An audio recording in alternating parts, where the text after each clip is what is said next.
Sri K.C. Venugopal ji, General Secretary, Organization. Sri K. Sudhakarn ji, President, Kerala Congress Committee. Sri V.D. Satishan, CLP leader. Sorry, because short of time, I can't take the names of all the important leaders who are sitting on the dais and also the people, leaders who are sitting there. So all senior leaders on the dais, friends from the media and brothers and sisters. AICCയുടെ സംഘടനാ ചുമതലയുള്ള general secretary Shri K.C. Venugopal, KPCC അധ്യക്ഷൻ Shri K. Sudhakaran അവர்கள், മറ്റ് ഏറ്റവും ബഹുമാന്യരായ നേതാക്കൾ, സമയ ചുരുക്കം നിമിത്തം മുഴുവൻ ആളുകളുടെയും പേര് പറയുന്നില്ല. It is a matter of immense pride and honor for me to inaugurate the centenary celebration for this historical event of Vaikom Satyagraha in Kerala today. ചരിത്രപ്രസിദ്ധമായ വൈക്കം സത്യാഗ്രഹത്തിന്റെ ശതാബ്ദി ആഘോഷം ഉദ്ഘാടനം ചെയ്യുക എന്നത് എന്നെ സംബന്ധിച്ച് അങ്ങേയറ്റം ബഹുമതിയാണ്. ഏറ്റവും ആദരവോടെ ഞാൻ ആ ദൗത്യം നിർവഹിക്കുന്നു. Vaikom Satyagraha holds a special significance in India's centuries-long struggle against caste discrimination, as also Indian National Congress relentless strive for achieving India's independence from the colonial rules. ഇന്ത്യയുടെ നൂറ്റാണ്ടുകൾ നീണ്ട ജാതി വിവേചനത്തിനെതിരെയുള്ള പോരാട്ടത്തിലും ഇന്ത്യൻ നാഷണൽ കോൺഗ്രസിന്റെ കോളനി ഭരണത്തിൽ നിന്നും ഈ രാജ്യത്തെ മോചിപ്പിക്കാനുള്ള ദേശീയ വിമോചന സമര പോരാട്ടത്തിലും നിർണായകമായ പങ്കുവഹിക്കുന്ന ഒന്നാണ് വൈക്കം സത്യാഗ്രഹം. The Vaikom Satyagraha has the unique distinction of being one of the most powerful, potent and earliest mass movements against the social evil of caste discrimination. ജാതി വിവേചനത്തിനെതിരെയുള്ള ഏറ്റവും അതിശക്തമായ പോരാട്ടം ഇന്ത്യയിൽ ആദ്യമായി നടന്ന ജനായത്ത മുന്നേറ്റങ്ങൾ ആണ് വൈക്കം സത്യാഗ്രഹം എന്നത് അതിനൊരു പ്രത്യേകമായ പ്രാധാന്യം നൽകുന്നു. This movement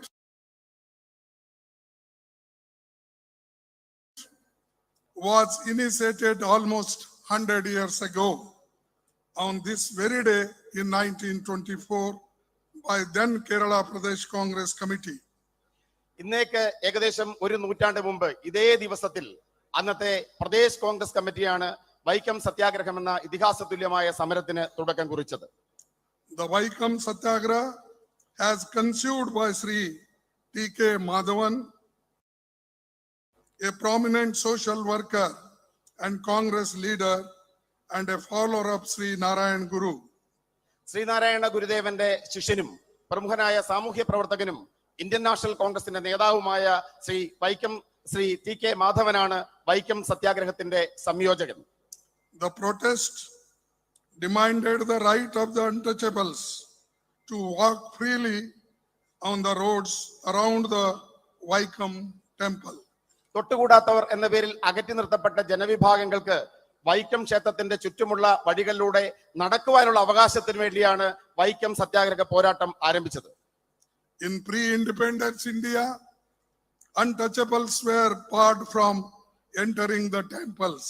സ്വാതന്ത്ര്യപൂർവ്വ ഇന്ത്യയിൽ തൊട്ടുകൂടാത്തവർ എന്ന് വിശേഷിപ്പിക്കപ്പെട്ട ജനവിഭാഗത്തിന് ക്ഷേത്രത്തിൽ പ്രവേശിക്കുവാൻ അവകാശമുണ്ടായിരുന്നില്ല. Even Sri Narayan Guru was stopped from using the roads near the temple once. A prominent social reformers, Sri K.P. Keshav Menon and Sri K. Kellapan were also actively associated with this movement. എന്തിനേറെ പറയുന്നു, ശ്രീനാരായണ ഗുരുദേവന് പോലും ഒരിക്കൽ വൈക്കം ക്ഷേത്രത്തിന്റെ ചുറ്റുവട്ടമുള്ള വഴികളിലൂടെ നടക്കുവാനുള്ള അവകാശം നിഷേധിക്കപ്പെട്ടിരുന്നു. പ്രമുഖരായ സാമൂഹ്യ പരിഷ്കർത്താക്കൾ Shri K. കേളപ്പനും K.P. Keshav മേനോനും വൈക്കം സത്യാഗ്രഹത്തിന് നേതൃത്വം കൊടുത്ത പ്രമുഖരായ വ്യക്തികളാണ്. Being most prominent, NSS leader Sri Mannath Padmanabhan led a jatha supporting Vaikom Satyagraha. Vaikom സത്യാഗ്രഹത്തെ പിന്തുണച്ചുകൊണ്ട് പ്രമുഖനായ മുന്നോക്ക സമുദായ നേതാവ് ശ്രീ മന്നത്ത് പത്മനാഭൻ വൈക്കത്തു നിന്നും തിരുവനന്തപുരത്തേക്ക് സവർണ ജാഥ നയിച്ചു. Known as Swarna Jatha, this Padayatra was from Vaikom to Trivandrum. He submitted a memorandum signed by 23,000 upper caste people in support of demands of Vaikom Satyagraha. സവർണ ജാഥ എന്ന പേരിൽ ഈ ഐതിഹാസികമായ യാത്ര വൈക്കത്തു നിന്നും തിരുവനന്തപുരത്തെത്തി 23,000 സവർണ സമുദായങ്ങൾ ഒപ്പിട്ട വൈക്കം സത്യാഗ്രഹത്തെ പിന്തുണയ്ക്കുന്ന ഹർജി സമർപ്പിക്കപ്പെടുകയുണ്ടായി. The Satyagraha had all the support and blessings of Sri Narayana Guru. Sreenarayana ഗുരുദേവന്റെ എല്ലാ അനുഗ്രഹവും പിന്തുണയും ഈ സത്യാഗ്രഹത്തിനുണ്ടായിരുന്നു. The watershed movement set the tone for social reforms in India. It had the blessings of none other than Mahatma Gandhi ji, who himself visited Vaikom in 1925. ഇന്ത്യയിൽ സാമൂഹ്യ മാറ്റത്തിന്റെ വലിയ തുടക്കം കുറിച്ച വൈക്കം സത്യാഗ്രഹം എന്ന ഈ ഉജ്ജ്വലമായ സമരത്തിന് മഹാത്മാഗാന്ധി എന്ന മഹാനായ നമ്മുടെ നേതാവിന്റെ എല്ലാ പിന്തുണയും അനുഗ്രഹവും നേതൃത്വവും ഉണ്ടായിരുന്നു. He wrote in favor of temple entry during the satyagraha. സത്യാഗ്രഹത്തിന്റെ കാലഘട്ടത്തിൽ അദ്ദേഹം ക്ഷേത്രപ്രവേശനത്തിന് അനുകൂലമായി എഴുതുകയുണ്ടായി. After the intervention of Mahatma Gandhi ji, the agitation was called off. A compromise was reached with Regent Sethu Lakshmibai.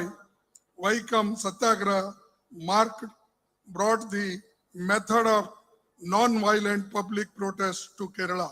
Mahatma Gandhi അന്നത്തെ റീജൻ സേതുലക്ഷ്മി തമ്പുരാട്ടിയുമായി നടത്തിയ ചർച്ചകളെ തുടർന്ന് വൈക്കം സത്യാഗ്രഹം വിജയകരമായി പര്യവസാനിച്ച് പിൻവലിക്കപ്പെടുകയുണ്ടായി. This satyagraha has been the most prominent non-violent agitation in the annals of Indian history. India ചരിത്രത്തിൽ അഹിംസയിൽ ഊതി നിന്നുകൊണ്ട് നടത്തിയ ഏറ്റവും മഹത്തായ സമരമാണ് വൈക്കം സത്യാഗ്രഹ സമരം.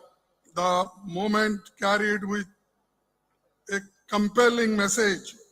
It enthused people all across India, hailing from different castes and religions, to be a part of this movement to open temple gates for everyone. ഈ രാജ്യത്ത് കോടിക്കണക്കിന് ജനതയ്ക്ക് പ്രചോദനം നൽകി. വ്യത്യസ്തമായ ജാതി മത വർണ്ണ വിഭാഗങ്ങൾപ്പെടുന്ന ലക്ഷക്കണക്കിന് മനുഷ്യർക്ക് ആ മനുഷ്യരെ ക്ഷേത്രപ്രവേശനം എന്ന അവകാശത്തിന് വേണ്ടി അണിനിരത്തുവാനും അതിലോട്ട് മുന്നോട്ട് വരുവാനും വൈക്കം സത്യാഗ്രഹത്തിന് വിജയം കാരണമായി. This movement was not only precursor to the temple entry movements in Kerala, but also played a pivotal role in the social and cultural transformation of the state. കേവലം നമ്മുടെ സംസ്ഥാനത്ത് ക്ഷേത്രപ്രവേശനത്തിലേക്ക് മാത്രമല്ല വൈക്കം സത്യാഗ്രഹത്തിന്റെ വിജയം വഴിതെളിച്ചത്. നമ്മുടെ നാടിന്റെ സാംസ്കാരികവും അതോടൊപ്പം തന്നെ സാമൂഹ്യമായ മാറ്റങ്ങളിൽ നിർണായകമായ പങ്കാണ് വൈക്കം സത്യാഗ്രഹം വഹിച്ചത്. Mahatma Gandhi ji did not just become a part of the Vaikom Satyagraha. He was continuously active till the temple entry law was passed.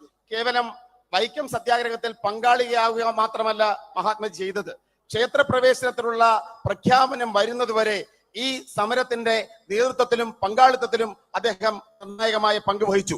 He made many journeys in South India during his lifetime. He visited Kerala 5 times, starting from 1920 to 1937. 1920 മുതൽ 1937 വരെയുള്ള കാലഘട്ടത്തിൽ ദക്ഷിണേന്ത്യയിലും കേരളത്തിലും ഈ ആവശ്യം മുൻനിർത്തി അദ്ദേഹം നിരവധി സന്ദർശനം നടത്തുകയുണ്ടായി.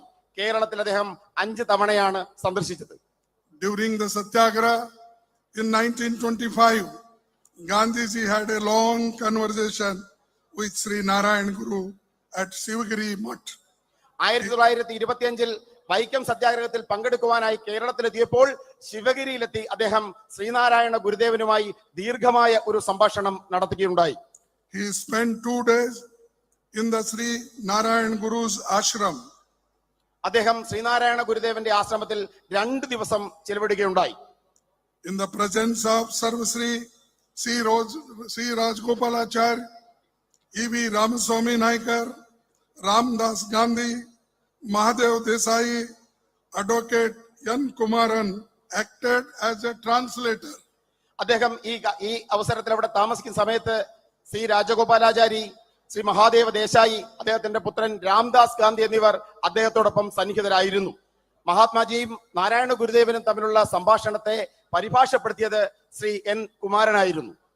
Gandhiji became aware of the problems of backward classes. Apart from untouchability, he was greatly influenced by his ideas and even referred to Sri Narayana Guru as his spiritual teacher. തൊട്ടുകൂടായ്മയുടെ പ്രശ്നങ്ങളെ കുറിച്ച് മാത്രമല്ല മഹാത്മജി ബോധവാനായത്. മഹാത്മജി ശ്രീനാരായണ ഗുരുദേവന്റെ സംഭാഷണങ്ങളിൽ പ്രചോദനാവുകയും അദ്ദേഹത്തെ തന്റെ ആത്മീയ ഗുരുവായി കരുതുകയും ഉണ്ടായി. This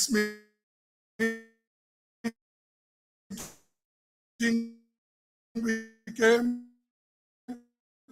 milestone for 1937.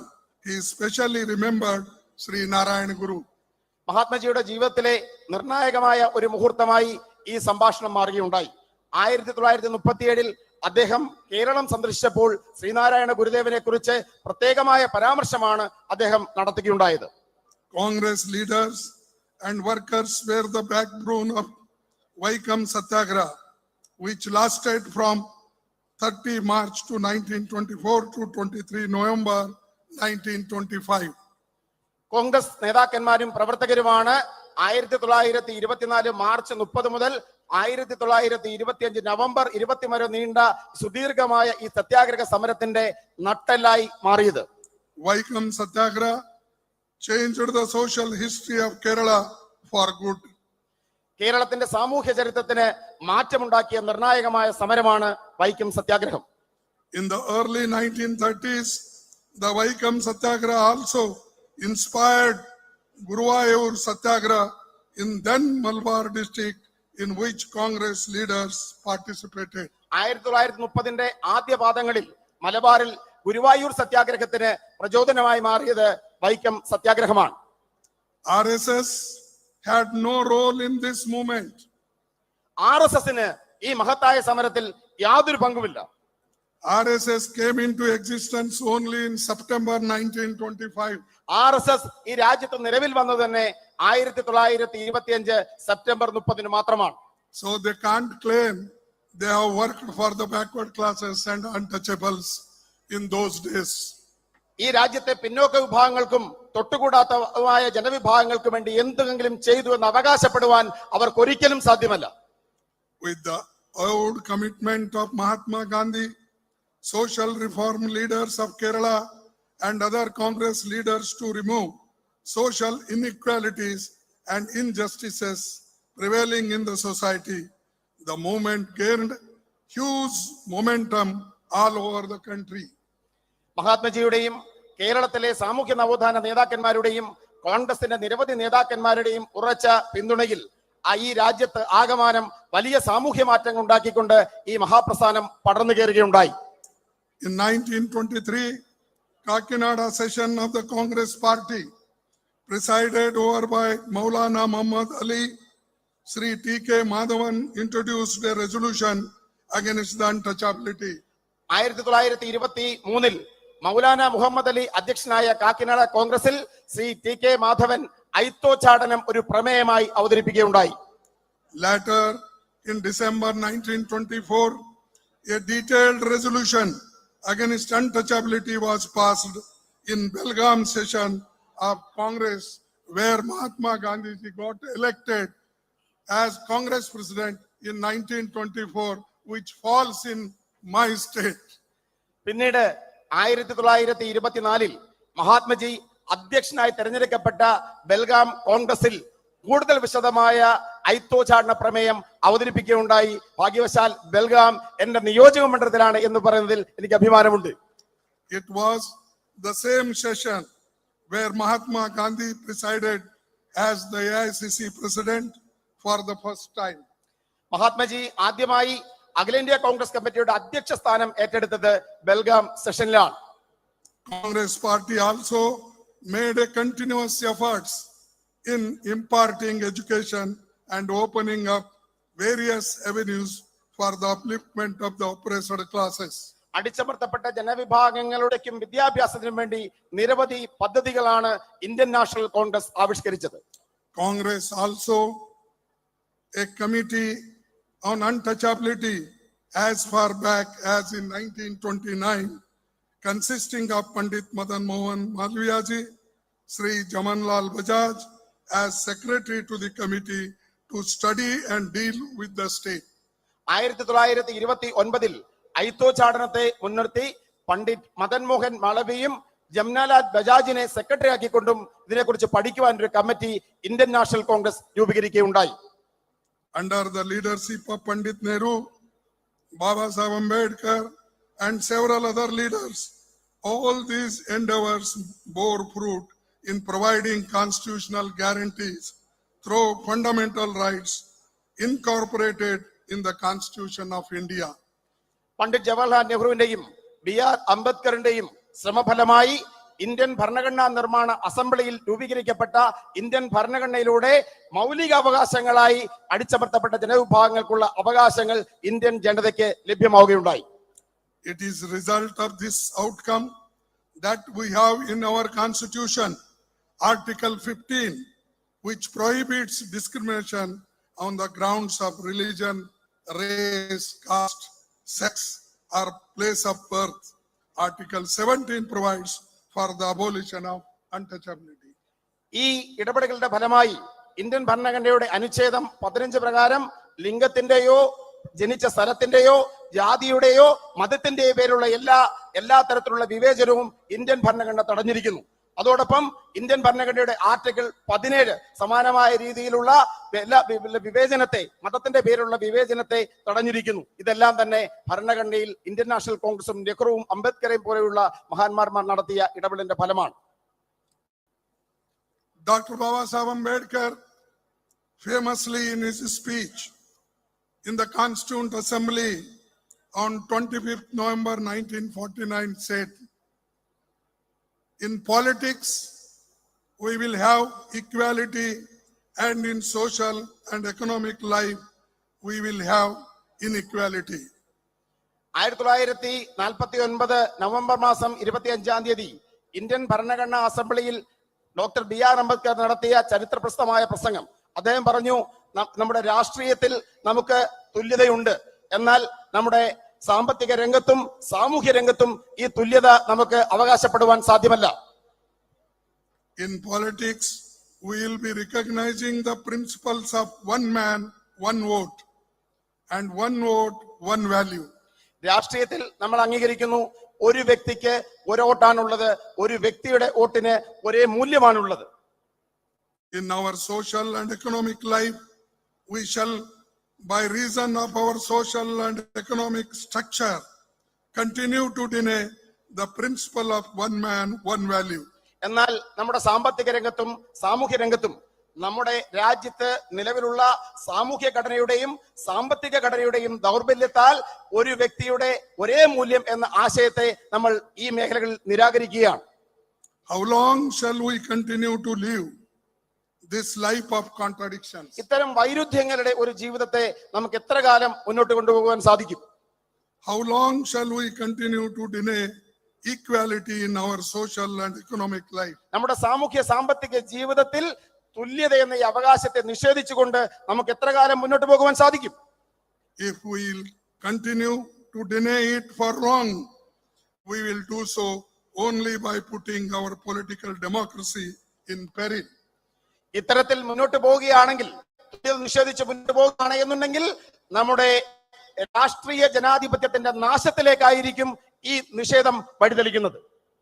If we continue to deny it for long, we will do so only by putting our political democracy in peril, and we must remove this contradiction at the earliest possible moment, or else those who suffer from inequality will blow up the structure of political democracy which this assembly has to laboriously build up. നമ്മുടെ സാമൂഹ്യ സാമ്പത്തിക ജീവിതത്തിൽ തുല്യത നിഷേധിച്ചുകൊണ്ടുള്ള പ്രവർത്തനങ്ങളുമായി നമ്മൾ മുന്നോട്ട് പോയാൽ ഏത് വ്യക്തികൾക്കാണോ ഈ സാമൂഹ്യ നീതിയും സാമ്പത്തിക നീതിയും നിഷേധിക്കപ്പെടുന്നത് അവരുടെ രോഷത്തിൽ ഈ രാഷ്ട്രത്തിന്റെ രാഷ്ട്രീയ ജനാധിപത്യം തകരുന്നതിന് നമ്മൾ സാക്ഷ്യം വഹിക്കേണ്ടി വരും. Nearly 100 years ago, persons from oppressed classes treated as untouchables could not even access drinking water, roads, public places, leave aside temples. 100 വർഷങ്ങൾക്ക് മുമ്പ് തൊട്ടുകൂടാത്തവർ എന്ന് മുദ്രകുത്തപ്പെട്ടിരുന്ന ജനവിഭാഗങ്ങൾക്ക് കുടിവെള്ളത്തോടോ കുടിവെള്ളം എടുക്കുവാനോ ക്ഷേത്രങ്ങളുടെ പരിസരത്ത് താമസിക്കുവാനോ വഴി നടക്കുവാനോ പോലുള്ള അവകാശങ്ങൾ ഉണ്ടായിരുന്നില്ല. It is a matter of immense satisfaction that we have made significant progress in this area. നമുക്ക് അങ്ങേയറ്റം സംതൃപ്തിയോടെ പറയാൻ സാധിക്കും ഈ മേഖലയിൽ വമ്പിച്ച പുരോഗതി കൈവരിക്കുവാൻ നമുക്ക് സാധ്യമായിട്ടുണ്ട്. We see people from oppressed classes hold high positions at various levels. നമ്മൾ കാണുന്നു ജീവിതത്തിന്റെ വിവിധ തലങ്ങളിൽ അടിച്ചമർത്തപ്പെട്ട ജനവിഭാഗങ്ങളിൽ നിന്നുള്ള വ്യക്തികൾ ഉന്നത സ്ഥാനങ്ങളിലേക്ക് കടന്നു വന്നത് നമ്മൾ കണ്ടുകൊണ്ടിരിക്കുന്നു. Because of Indian Constitution and democracy, a K.R. Narayanan like persons became the President of India. Indian ഭരണഘടന ഇന്ത്യൻ ജനാധിപത്യത്തിന് കരുത്തേകുന്ന ഇന്ത്യൻ ഭരണഘടനയും ജനാധിപത്യവും കാരണമാണ് ശ്രീ KR നാരായണനെ പോലെയുള്ള വ്യക്തികൾ ഈ രാജ്യത്തിന്റെ പരമോന്നത സ്ഥാനത്ത് എത്തിച്ചേർന്നത്. This is because of the progressive ideas and beliefs of Congress leaders and their relentless fight, which reflects in the Constitution of India. Indian national Congress നേതാക്കന്മാരുടെ പുരോഗമനപരമായ ചിന്തയും അതോടൊപ്പം അവരുടെ പോരാട്ടവും ഇന്ത്യയുടെ ഭരണഘടന നേടിയെടുക്കാൻ വേണ്ടി നടത്തിയ അത്യുജ്വലമായ സമരങ്ങളുമാണ് ഈ നേട്ടങ്ങൾക്ക് കാരണമായത്. Its provisions of one person, one vote, right to equality and right to equal opportunity. ഒരു വ്യക്തിക്ക് ഒരോട്ട്, എല്ലാവർക്കും തുല്യത, അവസരങ്ങളുടെ മൗലികാവകാശം, ഇതൊക്കെയാണ് ഈ രാജ്യത്ത് മാറ്റങ്ങൾ ഉണ്ടാക്കിയത്. ഇന്ത്യൻ ഭരണഘടന ഉറപ്പ് നൽകിയ ഈ മാറ്റങ്ങൾ, ഈ അവകാശങ്ങൾ. It also shows the significance of the Vaikom satyagraha, which is credited as the first anti-caste struggle in India. ഈ രാജ്യത്ത് ജാതിക്കെതിരെയുള്ള ആദ്യ സമര പോരാട്ടമായ വൈക്കം സത്യാഗ്രഹത്തിന് തീർച്ചയായും ഈ മാറ്റങ്ങളുടെ നേട്ടം അവകാശപ്പെടുവാൻ സാധിക്കും. The India that we built stands at crossroads today. It was the Congress party that laid a struggle foundation for a vibrant and thriving democracy. നമ്മൾ ഇത്തരത്തിൽ നേടിയെടുത്ത ഇന്ത്യ ഇന്നൊരു ദശാസന്ധിയിലാണ്, ഒരു പ്രതിസന്ധിയിലാണ്. നമ്മുടെ ഉജ്ജ്വലവും ഊർജ്ജസ്വലവുമായ ജനാധിപത്യം, ഇന്ത്യൻ നാഷണൽ കോൺഗ്രസ് നേടിയെടുത്ത ഊർജ്ജസ്വലമായ ജനാധിപത്യം ഇന്ന് പ്രതിസന്ധി നേരിടുന്നു. We also strove to ensure equality, justice, fraternity and fundamental freedoms for all our citizens. ഈ രാജ്യത്തെ ജനങ്ങൾക്ക് തുല്യതയും നീതിയും സാഹോദര്യവും എല്ലാ മനുഷ്യർക്കും തുല്യമായ അവകാശങ്ങളും ഉറപ്പുവരുത്താനുള്ള പോരാട്ടം ഇന്ത്യൻ നാഷണൽ കോൺഗ്രസ് നടത്തിയിരുന്നു. Now the very foundation of Indian democracy is being attacked on daily basis by those in power. ഇന്ന് ഓരോ ദിവസവും ഈ രാജ്യത്ത് അധികാരത്തിരിക്കുന്നവർ ഇന്ത്യൻ ജനാധിപത്യത്തിന്റെ അടിത്തറ തകർക്കുവാൻ ഓരോ ദിവസവും ശ്രമിച്ചുകൊണ്ടിരിക്കുകയാണ്. Sri Rahul Gandhi ji, disqualified from Lok Sabha, was the darkest day in the history of Indian democracy. Indian ജനാധിപത്യത്തിലെ ഏറ്റവും കറുത്ത ദിനമാണ് ശ്രീ രാഹുൽ ഗാന്ധി ഇന്ത്യൻ ലോക്സഭയിൽ നിന്നും അയോഗ്യനാക്കപ്പെട്ട ദിവസം. There are various legal issues in the judgment of the trial court. However, those will be dealt with at the appropriate forum by our legal team. ഈ വിചാരണ കോടതിയുടെ നടപടിക്രമങ്ങളിൽ നിരവധി പാളിച്ചകൾ ഉണ്ടെങ്കിലും അതെല്ലാം തന്നെ നിയമപരമായി നേരിടുവാനാണ്, അല്ലെങ്കിൽ നിയമത്തിന്റെ പാതയിൽ നേരിടാനാണ് കോൺഗ്രസ് പാർട്ടി തീരുമാനിച്ചിരിക്കുന്നത്. However, BJP government manipulations in the matter must be pointed out. If we see the timeline of the whole case, it could not be clearer than this. എങ്കിലും BJP സർക്കാർ ഈ കേസിൽ നടത്തിയിട്ടുള്ള ഇടപെടലുകൾ, ഈ കേസിന്റെ കാലക്രമം പരിശോധിക്കുമ്പോൾ അവർ നടത്തിയിട്ടുള്ള തെറ്റായ ഇടപെടലുകൾ ജനത്തിന്റെ മുമ്പിൽ വിളിച്ചു പറയുവാനുള്ള തീരുമാനം ഇന്ത്യൻ നാഷണൽ കോൺഗ്രസ് എടുത്തിട്ടുണ്ട്. Modi government deliberately allowed this exercise to play out. Number one, 13th April 2019, Rahul Gandhi makes an election speech in Kolar, Karnataka. 2019 Lok Sabha election സമയത്ത് കർണാടകത്തിലെ കോലാറിൽ രാഹുൽ ഗാന്ധി അദ്ദേഹത്തിന്റെ പ്രസംഗം നടത്തുകയുണ്ടായി. 16th April 2019, BJP MLA files the case in Surat, Gujarat. 2019 April മാസം 16-ാം തീയതി ഗുജറാത്തിൽ നിന്നുള്ള BJP MLA സൂറത്ത് കോടതിയിൽ കേസ് ഫയൽ ചെയ്തു. 7th March 2022, the complainant himself seeks a stay from Gujarat High Court on his own complaint. High Court grants the stay. 2022 March മാസത്തിൽ ഇതേ പരാതിക്കാരൻ ഗുജറാത്ത് ഹൈക്കോടതിയെ സമീപിച്ച് ഈ കേസിന്റെ വിചാരണ സ്വയം കൊടുത്ത കേസിന്റെ വിചാരണ നിർത്തിവെക്കുവാൻ അനുമതി നേടിയെടുക്കുകയുണ്ടായി. 7th February 2023, Rahul Gandhi makes a speech in Lok Sabha exposing the Modi-Adani nexus. 2023 ഫെബ്രുവരി മാസം 23-ാം തീയതി ഇന്ത്യൻ ലോക്സഭയിൽ അദാനിയും നരേന്ദ്രമോദിയും തമ്മിലുള്ള ബന്ധം തുറന്നു കാട്ടിക്കൊണ്ടുള്ള പ്രസംഗം ശ്രീ രാഹുൽ ഗാന്ധി നടത്തി. 16th February 2023, the complainant withdraws his own request for a stay in the Gujarat. 2023 ഫെബ്രുവരി മാസം 16-ാം തീയതി ഗുജറാത്ത് ഹൈക്കോടതിയെ സമീപിച്ച പരാതിക്കാരൻ തന്റെ ഹർജിയിന്മേലുള്ള സ്റ്റേ നീക്കിയെടുക്കുന്നതിൽ വിജയിച്ചു. 27th February 2023, hearing resumes in the trial court. 2023 ഫെബ്രുവരിയിൽ വിചാരണ കോടതിയിൽ ഈ കേസുമായി ബന്ധപ്പെട്ട വാദം ആരംഭിച്ചു. 27-ാം തീയതി ഫെബ്രുവരി മാസം 27-ാം തീയതി. 23rd March 2023, the trial court convicts Sri Rahul Gandhi ji. ദിവസങ്ങൾക്കകം 2023 March മാസം 23-ാം തീയതി വിചാരണ കോടതി ശ്രീ രാഹുൽ ഗാന്ധിയെ ചുരുങ്ങിയ സമയത്തിനുള്ളിൽ വിചാരണ പൂർത്തീകരിച്ച് ശിക്ഷിച്ചു. Within a matter of 20-25 days, the case is restarted. The hearing is completed. Rahul Gandhi ji handed out a maximum punishment of 2 years. കേവലം 25 ദിവസത്തിനകം കേസ് പുനരാരംഭിച്ച് വാദം പൂർത്തീകരിച്ച് ആ കുറ്റത്തിന് കിട്ടാവുന്ന പരമാവധി ശിക്ഷയായ 2 വർഷം തടവ് ചുമത്തപ്പെട്ട് ശ്രീ രാഹുൽ ഗാന്ധിയെ കോടതി അയോഗ്യനാക്കി. On the same day, Modi ji meets Speaker of Lok Sabha. On the same day, അതേ ദിവസം ഇന്ത്യൻ ലോക്സഭയുടെ സ്പീക്കറെ നരേന്ദ്രമോദി നേരിട്ട് കാണുകയുണ്ടായി. രാഹുൽ ഗാന്ധിയെ കോടതി ശിക്ഷിച്ച അതേ ദിവസം ലോക്സഭാ സ്പീക്കറെ നരേന്ദ്രമോദി നേരിട്ട് കണ്ടു. And then the country witnessed what happened. We must look at the lightning speed at which Sri Rahul Gandhi ji was disqualified and asked to vacate his official residence. പിന്നീട് നമ്മൾ കാണുന്നത് മിന്നൽ വേഗത്തിൽ രാജ്യം സാക്ഷ്യം വഹിച്ചു. മിന്നൽ വേഗത്തിൽ രാഹുൽ ഗാന്ധി അയോഗ്യനാക്കപ്പെടുന്നു. അദ്ദേഹത്തിന്റെ ഔദ്യോഗിക വസതി ഒഴിയുവാൻ അദ്ദേഹത്തിന് നോട്ടീസ് നൽകപ്പെടുന്നു. Such actions are indeed condemnable, which are destroying the democratic norms of our country and pushing us towards a dictatorial regime. നമ്മുടെ രാജ്യത്തിന്റെ ജനാധിപത്യത്തെ തകർക്കുകയും രാജ്യത്തെ ഏകാധിപത്യത്തിലേക്ക് നയിക്കുകയും ചെയ്ത ഇത്തരം നടപടികൾ തീർച്ചയായും അപലപിക്കപ്പെടേണ്ടതുണ്ട്. The case was filed by an individual who himself is not a OBC. പിന്നോക്ക വിഭാഗക്കാരനല്ലാത്ത ഒരു വ്യക്തിയാണ് ഈ കേസ് ഫയൽ ചെയ്തത്. All the absconders who were named Nirav Modi, Lalit Modi, Mehul Chokasi are not OBCs.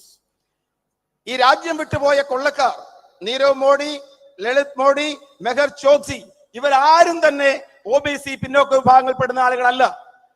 But BJP is trying to build up false propaganda of so-called insult to the OBC. എന്നാൽ ഈ രാജ്യത്തെ ജനങ്ങളുടെ മുമ്പിൽ BJP കുപ്രചരണം അഴിച്ചുവിടാൻ ആഗ്രഹിക്കുന്നു. ഇവരെല്ലാം തന്നെ പിന്നോക്ക വിഭാഗക്കാരാണ്, ഇവർ അപമാനിക്കപ്പെട്ടു എന്ന കുപ്രചരണം അഴിച്ചുവിടുവാൻ BJP ശ്രമം നടത്തിക്കൊണ്ടിരിക്കുന്നു. This is all being done to distract public attention from the real issues of BJP's corruption and loot of public money. BJPയുടെ അഴിമതിയും ഈ രാജ്യത്തിന്റെ പൊതുപണം കൊള്ളയടിക്കുന്ന നടപടികളിൽ നിന്നും ശ്രദ്ധ വ്യതിചലിപ്പിക്കുന്നതിന് വേണ്ടിയാണ് ഈ നടപടികളെല്ലാം തന്നെ ബിജെപിയുടെ ഭാഗത്ത് ഉണ്ടായിക്കൊണ്ടിരിക്കുന്നത്. What was the hurry when the trial court itself gave 1 month's time for appeal? This reflects brutal vindictiveness of Modi. വിചാരണ കോടതി തന്നെ അപ്പീൽ നൽകുവാൻ 1 മാസത്തെ സമയം അനുവദിച്ചിട്ടും എന്തായിരുന്നു ഇത്രമാത്രം ധൃതി? രാഹുൽ ഗാന്ധിയെ അയോഗ്യനാക്കുവാൻ ധൃതി കാണിക്കുന്നതിലൂടെ നമുക്ക് അനീതിയാണ് ദർശിക്കാൻ സാധിക്കുന്നത്. It is quite clear why such an action was taken against Rahul Gandhi ji. He asked a few simple questions in parliament. വളരെ നിസ്സാരമായ ചില ചോദ്യങ്ങൾ ഇന്ത്യൻ പാർലമെന്റിൽ ചോദിച്ചത് കൊണ്ടാണ് രാഹുൽ ഗാന്ധിയെ അയോഗ്യനാക്കാൻ നടപടി സ്വീകരിച്ചത് എന്ന കാര്യം പകൽ പോലെ വ്യക്തമാണ്. Which are those questions? I will read one by one. First, Modi ji, please tell on how many occasions has Adani traveled to foreign countries with you? ഈ നിസ്സാരമായ ചോദ്യങ്ങൾ ഞാൻ ആവർത്തിക്കാം. എത്ര തവണ ഗൗതം അദാനി പ്രധാനമന്ത്രി നരേന്ദ്രമോദിക്കൊപ്പം വിദേശ രാജ്യങ്ങൾ സന്ദർശിച്ചു? Second, how many occasions did Adani join the Modi ji latter? എത്ര തവണ നരേന്ദ്രമോദിയുടെ വിദേശയാത്രയിൽ ഗൗതം അദാനി പിന്നീട് വന്നു ചേർന്നു? How many times has Adani bagged a contract in a foreign country after Prime Minister's visit there? പ്രധാനമന്ത്രിയുടെ സന്ദർശനത്തിന് ശേഷം വിദേശ രാജ്യങ്ങളിൽ നിന്നും എത്രമാത്രം കരാറുകൾ ആ രാജ്യത്ത് നിന്നും ഗൗതം അദാനിക്ക് ലഭിച്ചു? Who invested 20,000 crore in Adani Group through shell companies? Adani ഗ്രൂപ്പിന്റെ കടലാസ് കമ്പനികളിൽ 20,000 കോടി രൂപ നിക്ഷേപിച്ചത് ആരാണ്? Modi government is facilitating loans from public sector banks and financial institutions including SBI. ഇന്ത്യയുടെ പൊതുമേഖലാ സ്ഥാപനങ്ങളിൽ നിന്നും SBI ഉൾപ്പെടുന്ന I will just because you will have some flow by telling. Modi government is facilitating loans from public sector banks and financial institutions including SBI, Punjab National Bank, Bank of Baroda, LIC, EPFO, etc. to fund the expansion of the Adani Group. Adani ഗ്രൂപ്പിന്റെ പുരോഗതിക്ക് വേണ്ടി ഈ രാജ്യത്തിലെ പൊതുമേഖലാ സ്ഥാപനങ്ങളിൽ നിന്നും പൊതുമേഖലാ ബാങ്കുകളായ SBI, Punjab national bank, LIC ഉൾപ്പെടെയുള്ള സ്ഥാപനങ്ങളിൽ നിന്നും വലിയ തോതിൽ പണം, അതോടൊപ്പം തന്നെ എംപ്ലോയ്മെന്റ് പ്രോവിഡന്റ് ഫണ്ടിൽ നിന്നുമുള്ള പണം പോലും അദാനി ഗ്രൂപ്പിന്റെ വികസനത്തിന് വേണ്ടി കേന്ദ്ര സർക്കാർ ലഭ്യമാക്കിയിട്ടുണ്ട്.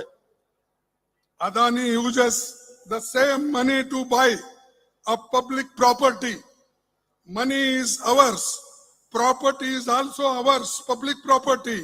But it is being used to take over public sector units including airports, ports, gas, coal, mines, railways, etc.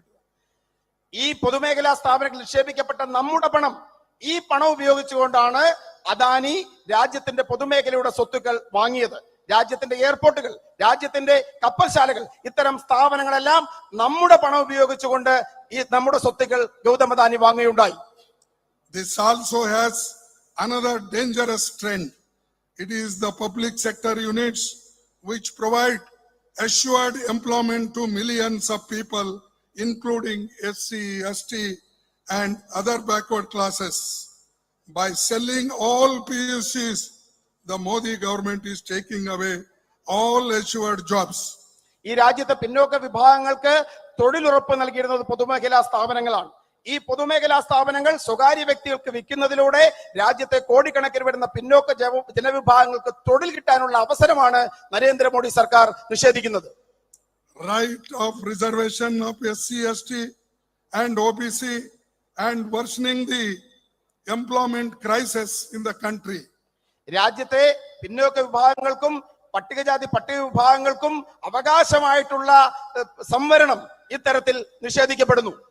As many as 30 lakh vacancies are currently to be filled in these. 15 lakhs would have gone to reserved categories. നമ്മുടെ രാജ്യത്ത് 30 ലക്ഷത്തോളം തൊഴിൽ അവസരങ്ങൾ രാജ്യത്ത് പൂർത്തീകരിക്കപ്പെടാതെയുണ്ട്. അതിൽ 15 ലക്ഷവും നിഷേധിക്കപ്പെട്ടിരിക്കുന്നത് പിന്നോക്ക ജനവിഭാഗങ്ങൾക്കാണ്, അവർക്ക് കിട്ടേണ്ടതാണ്. Forget creating new jobs. The government has not been able to fill the existing vacancies, nearly 30 lakhs.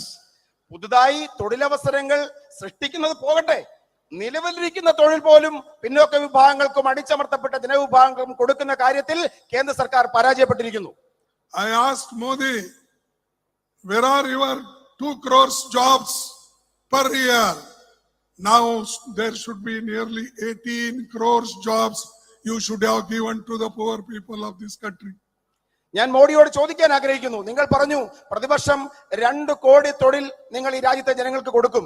അങ്ങനെയാണെങ്കിൽ ഈ 9 വർഷം കൊണ്ട് 18 കോടി തൊഴിൽ നിങ്ങൾ കൊടുക്കേണ്ടതായിരുന്നു.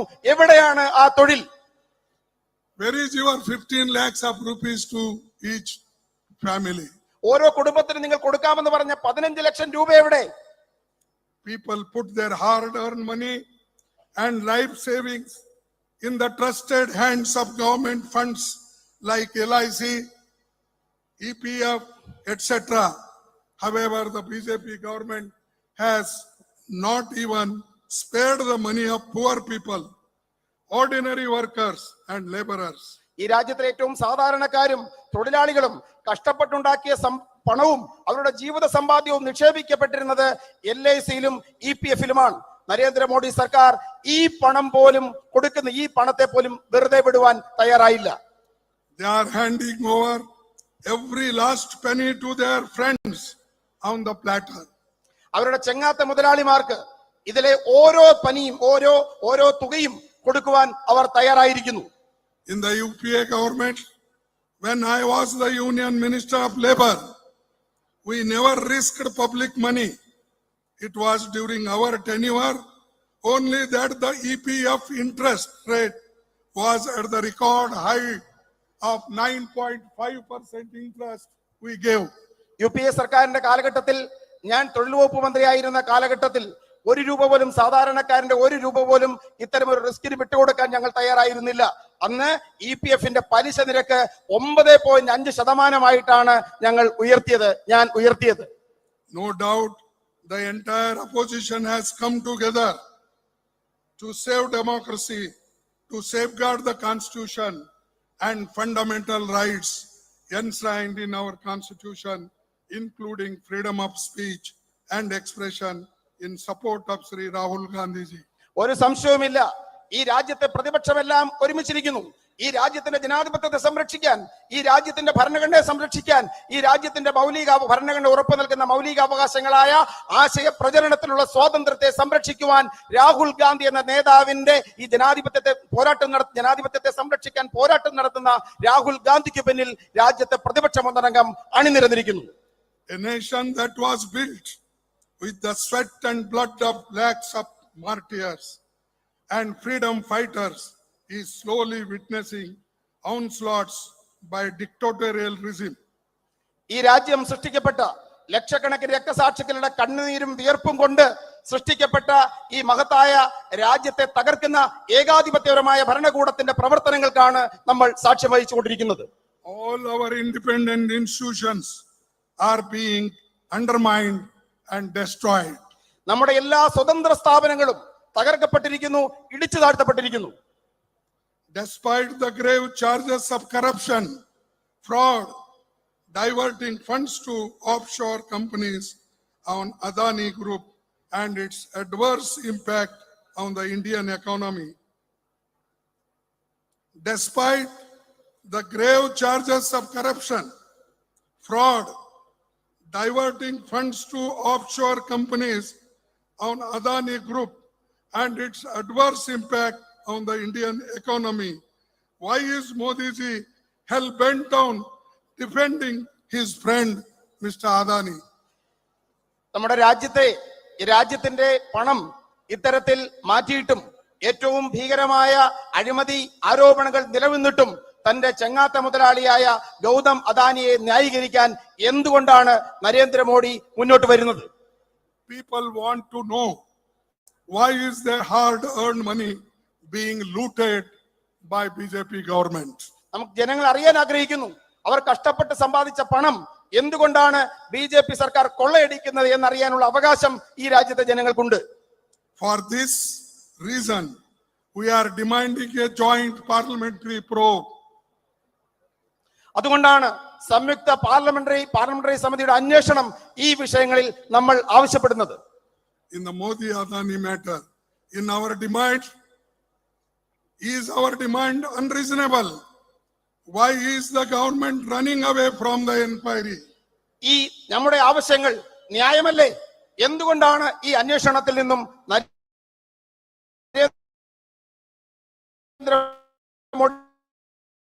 സർക്കാർ Media houses, NGOs, ED, CBI and Income Tax Department are activated within hours. പ്രതിപക്ഷത്തെയും മാധ്യമങ്ങളെയും ഇവരെ എതിർക്കുന്ന ശക്തികളെയും ആക്രമിക്കപ്പെടുമ്പോൾ മണിക്കൂറുകൾക്കകമാണ് ഇഡിയും ഇൻകം ടാക്സും CBIയും രംഗത്തിറങ്ങുന്നത്, കൂടുതൽ ഊർജ്ജസ്വലമായി മുന്നോട്ട് വരുന്നത്. However, when there are grave charges against your friend, all institutions including ED, CBI, SEBI, Finance Ministry, etc. are all found sleeping. എന്നാൽ തന്റെ സുഹൃത്തായ ഗൗതം അദാനിക്ക് നേരെ ആരോപണങ്ങൾ ഉയർന്നു വരുമ്പോ ഈ സ്ഥാപനങ്ങൾ ഇഡിയും ഇൻകം ടാക്സും സെബിയും എല്ലാം ഉറങ്ങുന്നതാണ് നമുക്ക് കാണുവാൻ സാധിക്കുന്നത്. Is there any doubt to the fact that Modi ji is trying to save his friend? എന്തെങ്കിലും സംശയമുണ്ടോ? മോദിജി അദ്ദേഹത്തിന്റെ സുഹൃത്തിനെ സംരക്ഷിക്കാൻ ശ്രമിക്കുകയാണ് എന്ന കാര്യത്തിൽ എന്തെങ്കിലും സംശയം ആർക്കെങ്കിലും ഉണ്ടോ? Why is the Modi government not constituting a joint parliament committee? എന്തുകൊണ്ടാണ് മോദി ഗവൺമെന്റ് ഒരു സംയുക്ത പാർലമെന്ററി സമിതി രൂപീകരിക്കാത്തത്? The BJP government has a clear majority in parliament. BJP സർക്കാരിന് പാർലമെന്റിൽ വ്യക്തമായ ഭൂരിപക്ഷമുണ്ട്. So clearly BJP will also have a majority members in the JPC. അതുകൊണ്ട് തന്നെ സംയുക്ത പാർലമെന്ററി സമിതിയിൽ BJP അംഗങ്ങൾക്കായിരിക്കും ഭൂരിപക്ഷം എന്ന കാര്യത്തിലും ഒരു സംശയവുമില്ല. Then what is it really that the BJP government fears? പിന്നെ എന്തിനെയാണ് BJP സർക്കാർ ഭയക്കുന്നത്? If the JPC is constituted, all relevant evidence and documents will come before the committee. Ministries, investigating agencies, company officials will all summoned before the committee, will get know the real factual position and the truth will come out for all to see. ഇത്തരത്തിൽ സംയുക്ത parliamentary സമിതി രൂപീകരിക്കപ്പെടുകയാണെങ്കിൽ ആ സംയുക്ത parliamentary സമിതിക്ക് മുമ്പാകെ രേഖകൾ, അതോടൊപ്പം തന്നെ ഇതുമായി ബന്ധപ്പെട്ട് നിൽക്കുന്ന കമ്പനികൾ, ഉദ്യോഗസ്ഥന്മാർ തുടങ്ങി എല്ലാ കാര്യങ്ങളും രംഗത്ത് വരും. ഇത് ജനങ്ങൾ അറിയാനിടയാകും, ജനസമക്ഷത്ത് മുന്നോട്ട് വരുമെന്നുള്ളത് കൊണ്ടാണ് സംയുക്ത പാർലമെന്ററി സമിതിയെ BJP സർക്കാർ ഭയക്കുന്നത്.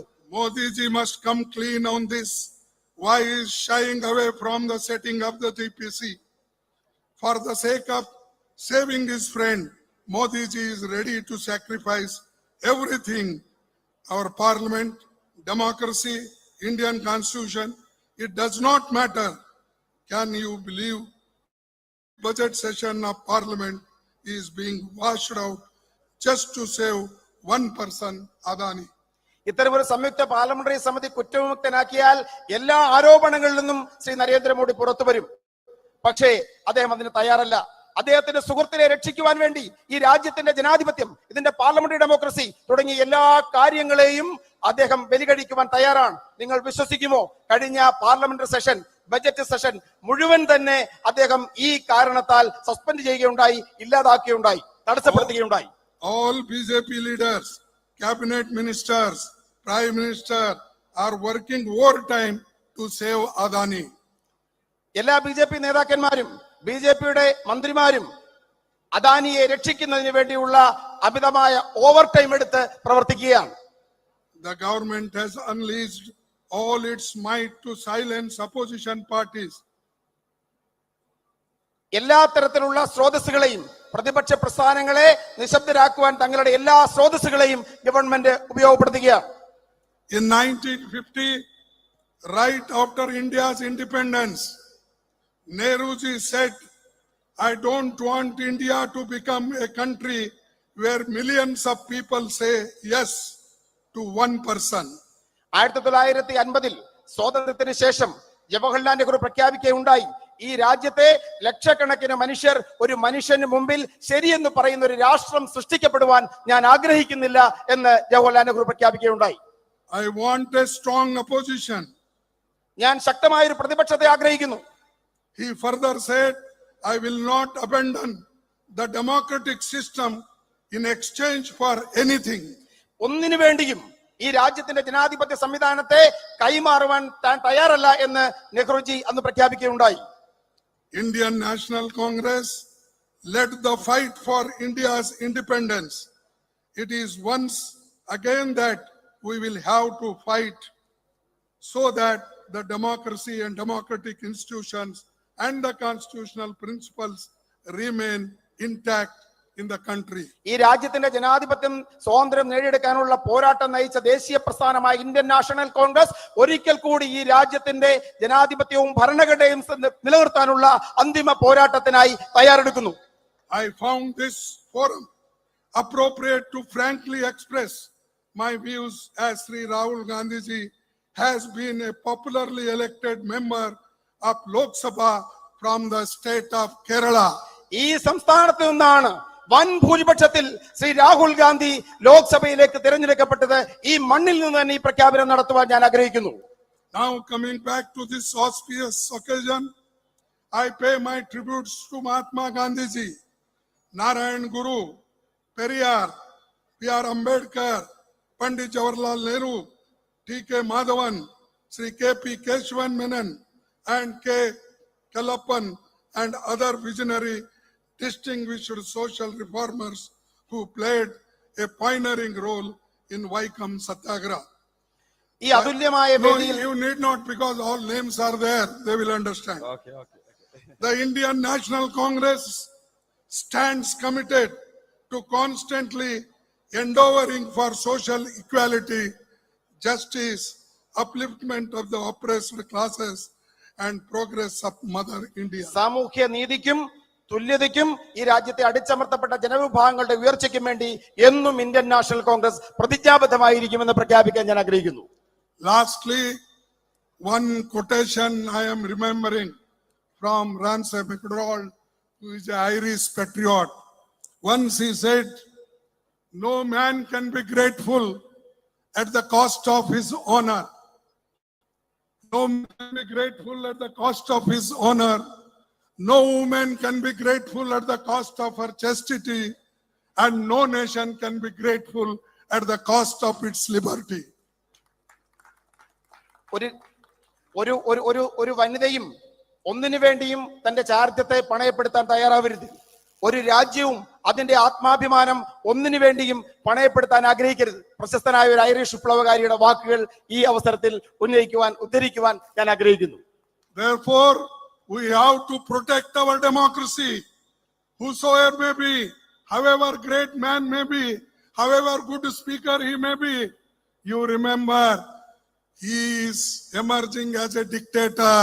You have to stand up, fight against save the democracy, fight against the dictatorship. This is my request to you. This is the message of Vaikom Satyagraha, and I am gladly inaugurating this, and I hope you will continue this principle. Thank you, one and all. Jai Hind. I will say thrice Jai Hind. You have to say Jai Hind. Jai Hind. What nobody is speaking from there. The way up to Vaikom temple goes from there. Jai Hind. Jai Hind. Jai Hind. Jai Hind. Thank you. Thank you. Namaskar.